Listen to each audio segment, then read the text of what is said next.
Assalamualaikum. Pada video kali ini kita akan membahas mengenai Scrum. Sebelum kita masuk secara detail membahas mengenai Scrum, kita akan terlebih dahulu membahas mengenai filosofi yang mendasari yaitu Agile. Oke, selanjutnya kita mulai saja untuk materi kita mengenai Scrum. Scrum merupakan salah satu metodologi pengembangan sistem. Itu kita bisa sebut software proses. Jadi proses mengembangkan software perangkat lunak, atau ya paling gampang kita sebutnya software metodologi. Apa bedanya metode dan metodologi? Metode adalah konsep atau cara, sedangkan metodologi adalah urut-urutan. Poinnya di sini adalah rangkaian aktivitas, set of related activities, untuk memproduksi software. Untuk memproduksi software dapat dilakukan dengan dua cara. Mulai dari scratch, mulai dari kosong, kita membuat dari text editor kosong, terus kita mulai masukkan kode program, atau bisa jadi kita modifikasi. Kita sudah pernah membuat software sebelumnya di tempat lain yang kurang lebih sejenis softwarenya, terus kita implementasikan di tempat baru. Kita memodifikasi. Keduanya bisa masuk ke software proses juga. Jadi bukan berarti yang dinamakan software proses harus memulai dari kosong. Belum tentu. Kita bisa mulai dari kosong, kita juga bisa memodifikasi. Nah, terkait dengan pendekatan ini, apakah mana yang benar membuat software mulai dari kosong, apakah memodifikasi sistem yang sudah ada, ini juga perlu pembahasan panjang sebenarnya. Banyak plus minus dari bagaimana kita membuat software, apakah dari kosong ataukah memodifikasi. Meskipun kalau dari pengalaman yang saya rasakan dan dengar beberapa belakangan ini, mayoritas justru memodifikasi. Saya kurang tahu kalau di luar sana, setidaknya saya paling sering mendengar justru yang modifikasi, jarang yang kita membuat dari nol. Misalnya ada request project untuk instansi A, kita buat gitu ya, dari kosong, terus kita dapat project atau request dari instansi B, kita buat dari kosong lagi, itu jarang. Biasanya kita memodifikasi dari kode program yang sudah kita buat di instansi A tadi. Nah, itu sebagai pengantar. Selanjutnya ini masih paradigma lagi yang disampaikan oleh Chris Peters, mantan program manager gitu ya, dari Microsoft, yang intinya adalah saat kita membuat sebuah software atau kita perluas namanya menjadi sebuah produk. Kemarin rekan-rekan semua sudah mempelajari mengenai domain driven, bagaimana kita menyamakan perspektif antara si pembuat program dengan klien. Mereka memiliki perspektif yang berbeda, bahasa yang digunakan, bahasa teknisnya pun berbeda. Nah, ketika kita menyebut tadi, misalnya software atau produk, itu terkadang kan software mungkin akan lebih familiar didengar oleh kita dari sisi IT. Sedangkan dari sisi klien yang tidak bersinggungan langsung dengan software, mereka mungkin akan lebih ngeh atau akrab menyebutnya produk. Nah, kita harus menyamakan perspektif itu. Nah, misalnya di sini kita lihat coba, karena memang Scrum tadi tidak langsung membahas teknis pengembangan software, tapi metodologi, di mana di dalamnya banyak pembahasan dari sisi manajerial, time management, kontrak, dan lain sebagainya, maka kita akan lebih sering menyebutnya produk. Nah, untuk membuat sebuah produk, kita tuh sebenarnya nggak peduli apakah kita coding atau tidak. Ini kalau yang seperti yang disampaikan Chris Peters ini ya. Dalam sebuah manajemen proyek, atau misalnya nanti kita spesifik di sini kita bahas pendekatan agile dengan metodologi yang kita gunakan nanti adalah Scrum. Sebenarnya di situ tuh kita nggak peduli apakah kita mau nulis kode atau tidak, kita harus mengcoding atau tidak. Yang paling penting adalah kita membuat produk tepat waktu. Ya, tentu saja produk yang kita buat ya harus sesuai dengan apa yang diminta oleh klien. Cuman poin yang disoroti adalah on time. artinya sesuai waktunya, tepat waktu. Dan saya menyoroti di sini kata kuncinya dua, without writing any code, dan on time. Jadi kode itu hanya tools. Ketika kita misalnya di dalam sebuah tim pengembangan project, kok diskusi kita malah banyak membahas mengenai bahasa pemrograman apa yang digunakan, database-nya nanti relasinya seperti apa, itu justru malah tidak bagus kalau kita lihat dari sisi paradigma ini. Karena kita fokusnya pada proses bisnis saja. Produknya ingin seperti apa, ya kita berikan. Ada nggak sih bikin software atau produk tanpa coding? Ya bisa aja. Misalnya kita membuat sebuah web, apa yang tanpa coding, ya kita bisa menggunakan WordPress. Itu tanpa coding. Misalnya klien ingin dibuatkan web. Mereka nggak peduli apakah menggunakan kita membuat dari scratch, dari nol, menggunakan bahasa pemrograman apapun, ataupun menggunakan WordPress. Ketika mereka tidak peduli, ya kita buatkan saja menggunakan WordPress. Intinya mereka kan fokus hanya di produk, apa yang dihasilkan. Bukan database-nya apa, terus kode programnya menggunakan bahasa apa, tidak fokus di situ. Jadi fokusnya hanya di produk, gitu. Output-nya apa? Kita lihat dari sisi si klien. Sebelum kita masuk ke Scrum, kita akan lihat pendekatan yang sudah sangat populer, yang sudah sangat legendaris. Mungkin rekan-rekan waktu kuliah sarjana dulu, waktu mengerjakan skripsi atau tugas akhir, membuat software digunakan waterfall. Nah, kenapa kita perlu membahas waterfall sebelum masuk ke Scrum? Agar terlihat nanti bedanya. Jadi kelebihan dari Scrum itu apa gitu. Nah, kelebihan dari Scrum nanti akan terlihat dengan cara kita melihat kekurangan dari waterfall. Kita lihat di sini. Kenapa disebut waterfall? Karena memang ya seperti air terjun, rekan-rekan semua. Terjun dari atas ke bawah, kan nggak mungkin balik ke atas lagi gitu ya. Kalau balik ke atas lagi berarti dia air terjun buatan. Kayak di akuarium atau di kolam ikan buatan yang di depan rumah itu kan pakai pompa ya. Jadi setelah turun bisa naik lagi. Tapi waterfall yang alami tidak bisa balik lagi. Setelah turun, airnya nggak mungkin kembali ke atas. Dalam pengembangan tadi dengan metodologi waterfall, maka kita harus menyelesaikan tahap sebelumnya sebelum kita lanjut ke tahap setelahnya. Dan resiko yang harus kita ambil adalah setelah kita maju ke tahap setelahnya, kita nggak bisa balik ke tahap sebelumnya.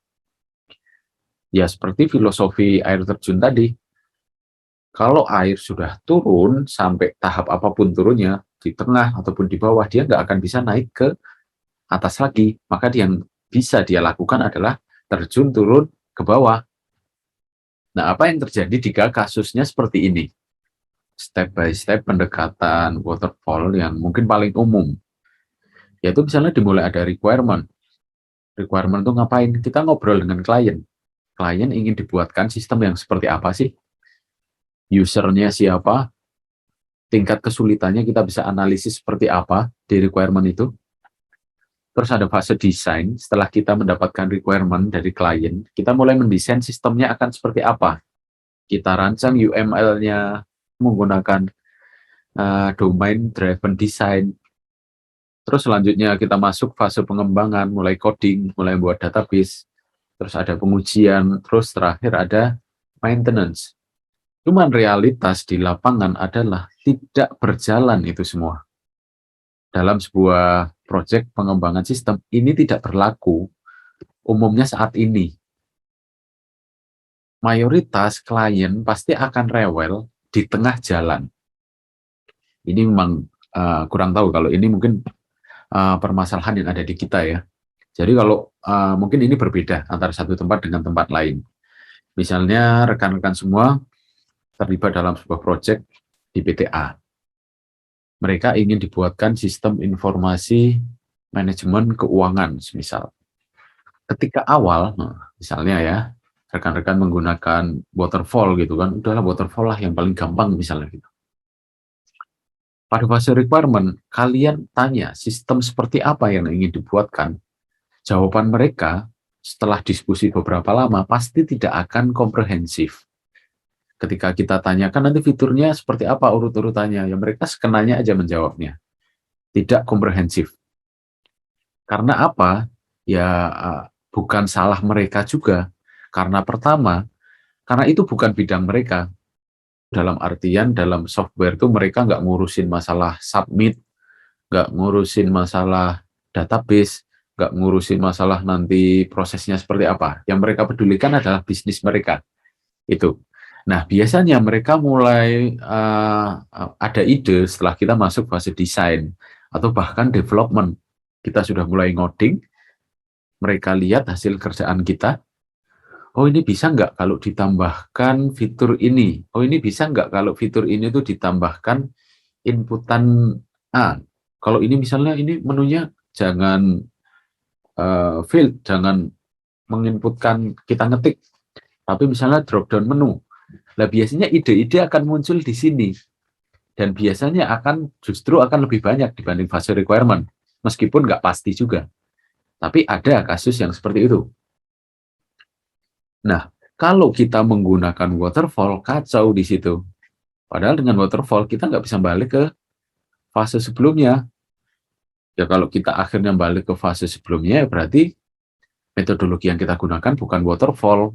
Dan itu akan sangat menguras waktu, menguras energi. Dan nanti kalau kita mengerjakannya hanya 1-2 orang, oke lah. Kalau kita terlibat dalam sebuah tim yang jumlahnya banyak, ketika nggak ada kepastian, kita udah masuk fase development, kita kembali ke requirement, itu akan sangat kacau. Berhubungan dengan manajemen waktu, terus anggaran, karena pembiayaan untuk misalnya tim teknis, untuk misalnya developernya, kan mereka ada yang dibayar per hari, ada yang per jam, ada yang mereka bisa jadi dikontrak untuk satu fitur. Ketika fiturnya dirubah, tentu saja kan mereka berontak, tidak akan mau gitu ya. Nah, itu salah satu kekurangan dari waterfall jika kita lihat realitas saat ini. Permasalahan pertama perubahan, jika ada perubahan di requirement. Nah, yang kedua di fase development pasti akan sangat lama. Nah, teman-teman skripsi lah, ini bab 1 sampai bab 3 gitu, cepat bikinnya. Skripsi kalian biasanya akan lama di fase development, fase mengembangkan softwarenya, fase coding, fase database, ya kan? Nah, apa yang terjadi ketika kita di sini waktunya sudah cukup lama, misalnya kita sepakat di dalam sebuah tim, kita ingin mengembangkan software dalam 6 bulan. 6 bulan di sini misalnya selesai 2 minggu, 2 minggu. Akhirnya di sini selesai 1 bulan. Fase development kita menghabiskan waktu 3 bulan. Berarti di sini 1 bulan, di sini 3 bulan. Totalnya sudah 4 bulan. Di sini masuk bulan kelima ya. Masuk bulan kelima ketika diujikan, uji unit testing atau uji fungsional dari aplikasi, bisa juga nanti mengujikannya ke klien. Kita ujikan, ternyata klien ingin merubah requirement. Nah, apa yang terjadi? Kacau. Kita harus melalui beberapa fase, mengulang, dan juga kita sudah habis waktu di sini 4 bulan. Ya gimana anggarannya, gimana time manajemennya, siapa yang akan mengerjakan codingnya, itu akan berantakan nanti di situ. Terakhir yang permasalahan yang sering muncul di waterfall adalah kadang kita men-skip untuk testingnya. Ya, meskipun nggak 100% kalau di sini ya. Mungkin banyak permasalahannya justru di requirement yang berubah dan development yang terlalu lama. Cuman ada beberapa kasus yang kadang testing itu dilewati. Development, kita mengembangkan, kita merasa sudah selesai, langsung kita implementasikan ke klien, terus kita lihat, kita ya sambil maintenance, misalnya klien menyampaikan, oh ini ada error, kita perbaiki, ada error, ini perbaiki. Testing, terlewati, nah ada kasus di situ. Nah, beberapa hal yang saya sampaikan tadi adalah kekurangan dari waterfall, di mana kekurangan yang saya sampaikan tadi menjadi kelebihan dari agile, atau yang akan kita bahas di pertemuan kali ini adalah Scrum. Jadi Scrum mengatasi kekurangan-kekurangan yang ada di waterfall tadi. Nah, itu sebagai pengantar. Tidak ada yang bertahan kecuali perubahan konsep dari Scrum itu sendiri. Agile itu semacam kayak payung ya, rekan-rekan ya. Agile itu bukan metodologi, bukan juga metode, bukan juga framework, tapi adalah filosofi. Di sini keterangannya bukan proses, bukan tools ya, tapi filosofi. Filosofi yang seperti apa? Rapid ya. Jadi dia cepat, cepat dalam menyelesaikan atau membuat produk, cepat dalam pengambilan keputusan, cepat dalam mengevaluasi dan lain-lain. Terus ada adaptable. Nah, ini yang tadi menjadi kekurangan dari waterfall, di mana kalau kita sudah masuk ke fase selanjutnya kita nggak dapat merubah. Nah, di agile kita dapat sewaktu-waktu beradaptasi dengan kondisi baru, permintaan klien yang baru, ataupun masalah yang baru yang ternyata harus mengharuskan kita merubah strategi. Kooperatif, ya nanti komunikasi kita dengan klien tuh sering, rutin. Kalau di waterfall, komunikasi dengan klien hanya di awal dan di akhir. Bagaimana jika nanti di tengah jalan terjadi perubahan? Atau justru saat komunikasi kita di akhir, mereka minta perubahan. Padahal kita sudah melewati fase yang sangat banyak. Ada iteratif, berulang, iterasi. Apa yang berulang? Prosesnya. Proses pengembangan sistemnya bisa berulang. Terus terakhir adalah quality driven. Jadi ya berbasis kualitas, tujuannya adalah kualitasnya. Yang ya sebenarnya kalau kita bicara kualitas ya nyambung ke yang lain ya. Ya nyambung ke kooperatif antara developer dengan klien, terus dengan rapid, kecepatan pengembangan, dan adaptable tadi. Beberapa aspek lain, ya, tadi yang sudah kita sebutkan, sebenarnya mendukung dari ini, quality driven tadi. Oke, berikut adalah manifesto atau aturan-aturan tak tertulis di Agile, yaitu pertama, individu dan interaksinya lebih bernilai dari proses dan alat. Kita fokus ke individu dan interaksi. Jadi interaksi antar anggota tim, individu-individunya nanti bertugas apa, terus kita harus juga melihat bahwa individu itu juga manusia, terkadang mereka nggak bisa menyelesaikan tugas, terkadang mereka ada kendala yang tidak dapat diatasi. Nah, kita harus mengatasinya. Kita fokus di individu dan interaksi antar individu tadi. Terus kedua adalah kita fokus di software yang bekerja, lebih bernilai bagi klien dibanding dokumentasi yang komprehensif. Kita buat software, kliennya tanya ke kita, Mas, Mbak, ini bagaimana cara pengoperasionalannya ya? Oh, itu kami sudah buatkan tutorialnya, silahkan dibaca aja Pak, Bu. Itu kalau filosofi dari dokumentasi yang komprehensif. Nggak seperti itu cara bekerjanya. Bukan kita membuatkan software, kita buatkan dokumentasi, silahkan dipelajari. Kita fokus di software yang bekerja tadi, keterlibatan klien dari awal, individu dan interaksinya antar anggota tim, atau bisa antara anggota pengembang dengan klien, itu ada komunikasi.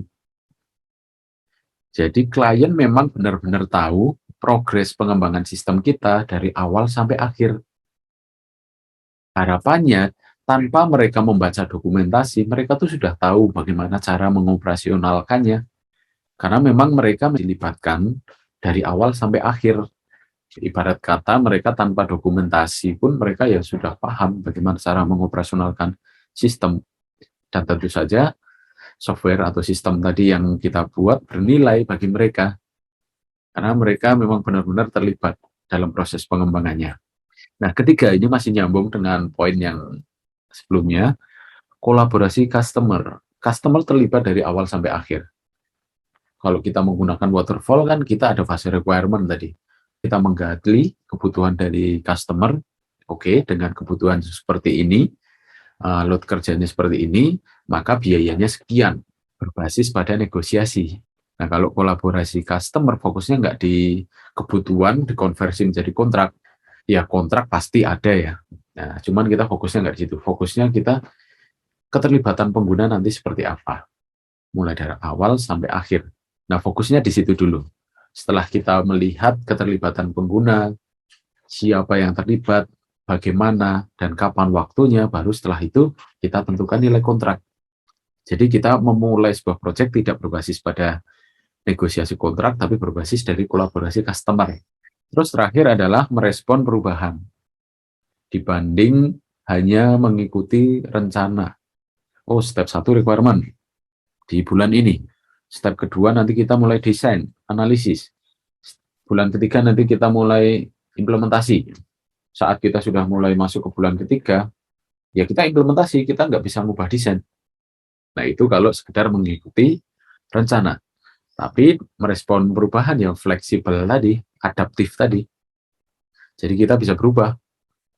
Sudah fase pengembangan, ternyata ada yang perlu dirubah, ya dirubah. Kita kembali ke fase sebelumnya, nggak masalah. Nah, kita akan bahas lebih cepat untuk ini. Prinsip-prinsip dalam Agile, pertama adalah value. Jadi kita fokus pada nilai tambah atau keuntungan bisnis dan mitigasi resiko. Kita lihat dari sisi klien terlebih dahulu. Software apa yang ingin dikembangkan, dan mereka tuh menginginkan nilai apa di dalam software yang mereka ingin buat tadi. Terus yang kedua, collaboration, ya, kolaborasi antara anggota tim, sesama anggota tim, atau antara tim pengembang dengan klien. Terus ketiga, lebih cepat. Nah, nanti seperti apa lebih cepatnya mungkin akan lebih kelihatan kalau kita nanti membahas Scrum ya. Termasuk juga untuk fleksibilitas juga nanti kita bisa lihat untuk speed fleksibilitas nanti kita lihat di Scrum juga. Terus ada simple, fokus dalam menghindari hal-hal yang tidak perlu.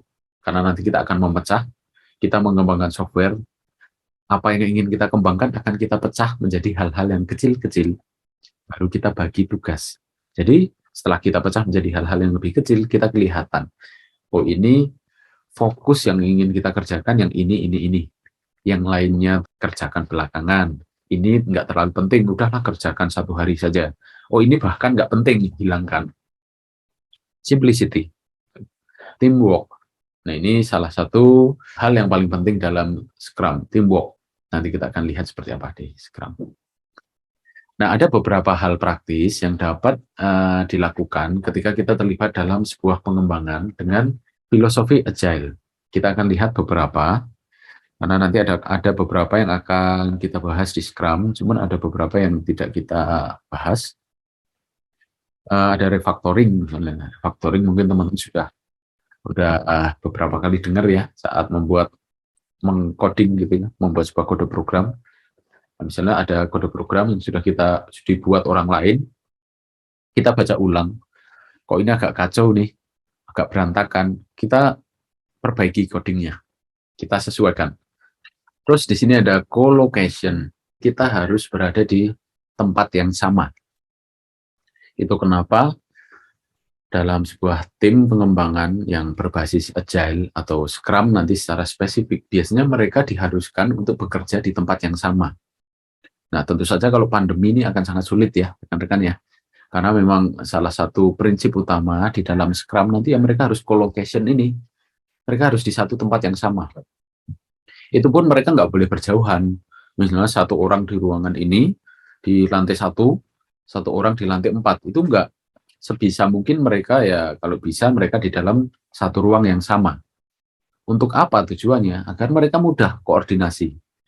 Koordinasi cepat, tinggal nggak perlu WA, nggak perlu telepon, nggak perlu kita naik turun tangga. Tinggal ngomong aja, karena dekat. Koordinasi. Ketika kita ada masalah, kita bisa berdiskusi dengan anggota tim yang lain. Kita bisa tanya jawab. Nah itu co-location, tujuannya untuk mempermudah koordinasi tadi.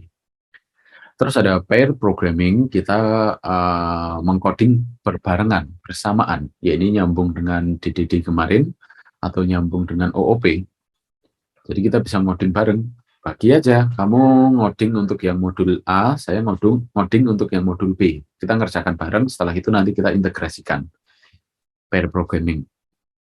Sustainable pace, jadi kecepatannya mencukupi lah. Jadi cepat. Kita kan kontrak ada batas waktu ya. Nah, makanya kecepatannya nanti sesuai. Terus ada integration berkala, keberlanjutan integrasi atau apa? Integrasi yang berlanjut. Kita buat fitur A, kita misalnya ada berempat, kamu buat fitur A, fitur B, fitur C, fitur D. Kita ngoding bareng, Jadi kita integrasikan. Oke, langkah kedua kita bikin lagi, bagi berempat, coding jadi integrasikan lagi. Continuous, jadi mengintegrasikan tadi secara terus-menerus. Terus ada continuous feedback, jadi kita mengharapkan feedback dari klien atau stakeholder secara terus-menerus. Terus ada juga automated testing.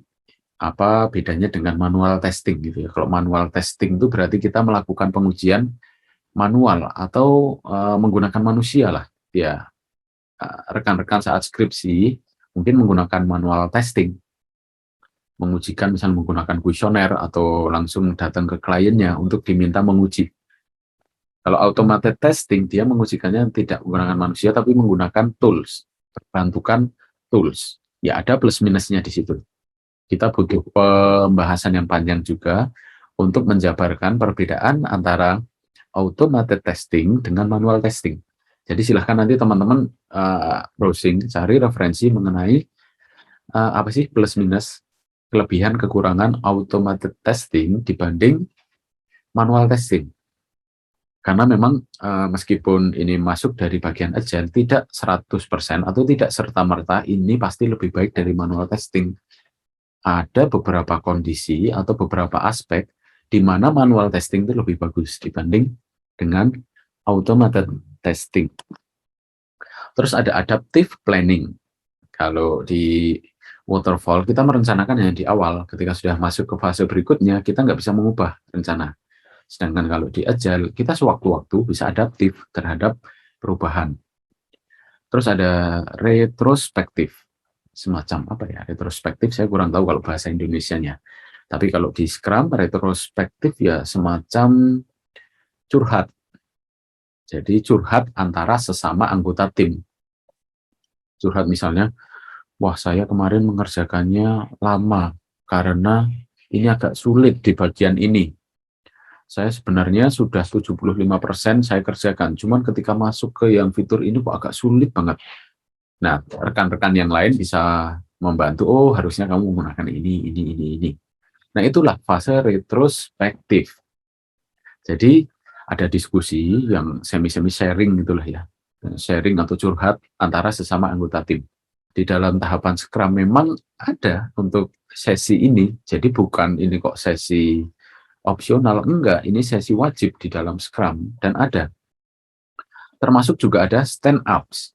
Nah, stand ups di sini bukan enggak ada komedinya ya, bukan stand up komedi. Di ini stand up ya artinya berdiri. Dikatakan berdiri, stand up, sama seperti retrospektif, cuma diskusinya dengan berdiri. Apa sih filosofi di belakang kenapa kita harus berdiri? Coba rekan-rekan kalau misalnya ketemu dengan teman di jalan, ketemu ngobrol, hey gimana kabarnya, kerja di mana, bla bla, kan cuma bentar. Terus tertarik untuk ngobrol lebih lanjut, oh yuk ngopi dulu, ngopi bareng. Nah mereka duduk, akan panjang mereka ngobrolnya. Tapi ketika mereka ngobrolnya masih sama-sama berdiri, yang diobrolkan apa? To the point, dan akan berlangsung cepat. 5 menit, fitur A sudah selesai belum? Oh sudah, tapi ada kendala di sini. Oh bisa dikerjakan menggunakan ini loh, coba aja. Oke, tak coba. Udah, ini obrolan sekilas, tapi bukan opsional. Ini memang masuk sesi juga, jadi ada retrospektif, ada stand up. Kita malah justru banyak melihat dari sisi manusia, manajemen manusia, manajemen waktu, terus manajemen sebuah project. Itu yang akan kita justru banyak akan kita diskusikan. Oke, selanjutnya ada test driven development. Apa yang kita kerjakan yang bergantung hasil tesnya. Jadi kita tidak gelondongan seperti di waterfall tadi, kita mengembangkan sistem mulai dari requirement, design, development, terus testing. Tesnya langsung software, jadi kita tes gitu kan. Kalau ini enggak. Jadi kita pecah menjadi part-part yang kecil tadi, kita tes hasilnya seperti apa. Nah, pengembangannya itu berdasarkan hasil testing tadi. Terus yang terakhir adalah frequent small release. Ya, jadi kita rilisnya dikit-dikit. Fitur A dulu, fitur B dulu, fitur C dulu. Gitu. Ada kok misalnya buka web untuk halaman home, sudah ada beritanya. untuk halaman profile kok masih kosong, Pak, masih ada under maintenance, sedang diperbaiki. Oh, bisa jadi mungkin mereka menggunakan pendekatan ini, Scrum. Jadi mereka rilisnya dikit-dikit, mulai dari home dulu yang berisi berita, terus selanjutnya masuk ke profile dan lain sebagainya. Apa menu yang dirilis, kapan, berapa lama waktunya, itu juga perlu analisis. Ada tingkat prioritas, fitur mana yang kita prioritaskan untuk dikerjakan terlebih dahulu, berapa lama, dan kapan rilisnya, itu ada di Scrum. Oke, nah ini implementasi dari Agile. Agile itu seperti yang saya sampaikan tadi, selayaknya sebuah payung.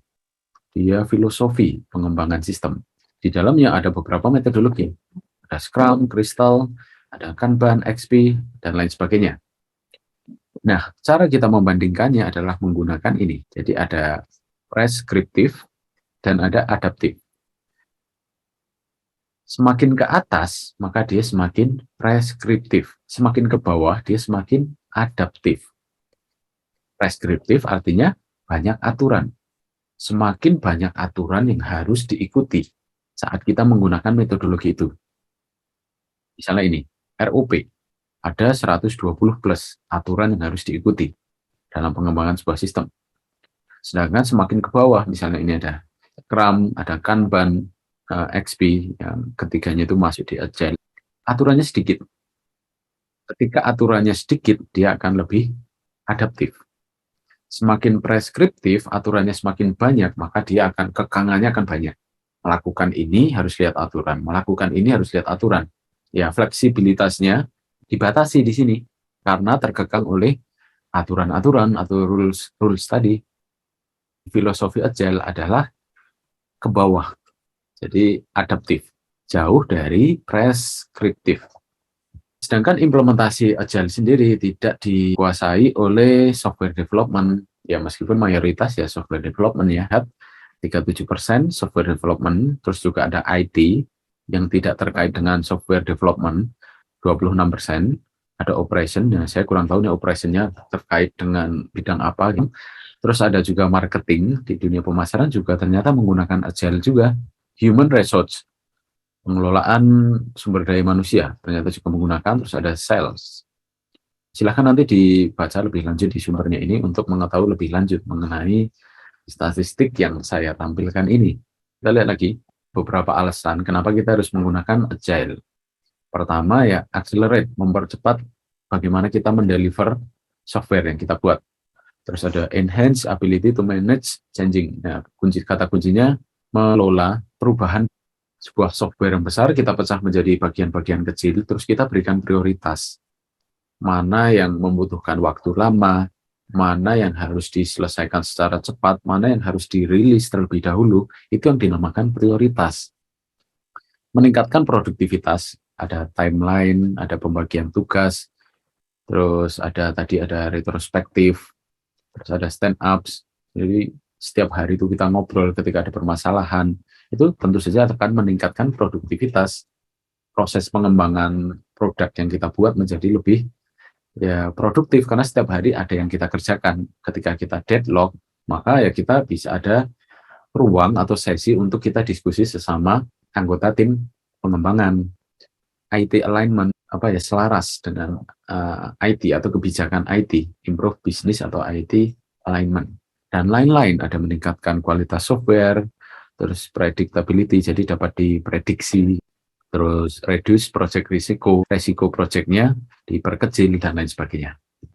Ada juga benefit yang kita dapatkan juga, ini tadi sebenarnya hampir sama ya, cuman perbedaan kata aja di sini. Jadi ability to manage changing hampir sama di sini, tadi poin nomor 2, di sini nomor 1. Terus ada project visibility, jadi lebih transparan kita mengerjakan apa, berapa lama, dan lain sebagainya. Terus ada IT alignment juga. Terus ada delivery speed, jadi kita memberikan produknya lebih cepat, dan lain sebagainya. Nah, selanjutnya untuk metodologi yang sering digunakan, paling tinggi atau 50% lebih adalah Scrum. Silahkan dilihat datanya di sini, apakah sudah ada update terbaru atau belum. Scrum, selebihnya ada Scrum Band, ada Hybrid, ada Scrum, XP, Hybrid, ada Extreme Programming, ada Lean, Kanban juga ada, cari referensi untuk yang lain ya, terus dibandingkan dengan Scrum.